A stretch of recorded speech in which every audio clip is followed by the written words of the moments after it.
My first attempt at a project after leaving Quali was this little game titled Mort. I had envisioned it something like The Binding of Isaac, only in 3D, where you play as this little glowy skeleton dude, appropriately called Mort, which is like, I don't know, Latin for death or something. I don't know, it's meant to be clever. There was also a female character I drew up called Morticia, which is significantly less clever. During this time, I went all in on planning. I made a GDD, or game design document if you want to be formal.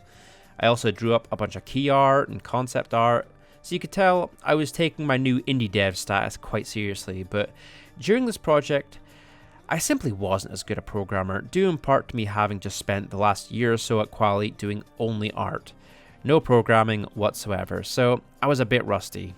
To get around this, I tried using Top-Down Engine by the developer More Mountains, which is an amazing asset. You can grab off the Unity asset store, and it's an incredibly well thought out resource that uses Unity's event system. And it essentially makes creating a top-down shooter game in Unity a mostly drag and drop process. I don't know how viable it would be for big complex projects, but for something on the small side like I had in mind, I think it would have been fine.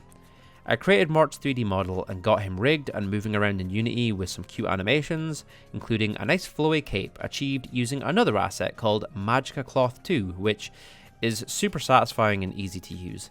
I set up some nice weapons and an atmospheric environment to help pin down the vibe. It felt pretty nice to play and had some good ideas. I just felt a bit over my head with this one at the time. The idea was to have randomly generated rooms, but I couldn't get it to work on a fundamental programming level at the time, as I felt it was just a bit too complex for where I was skill-wise, so I ended up shelving it.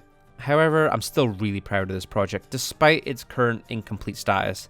I think the ideas were cool, the visuals were interesting, and it was the first time I'd ever made something that somewhat resembled a game on my own, and it's honestly a project I would love to return to at some point, since I think I'm actually fairly well equipped to implement all the features I'd want now.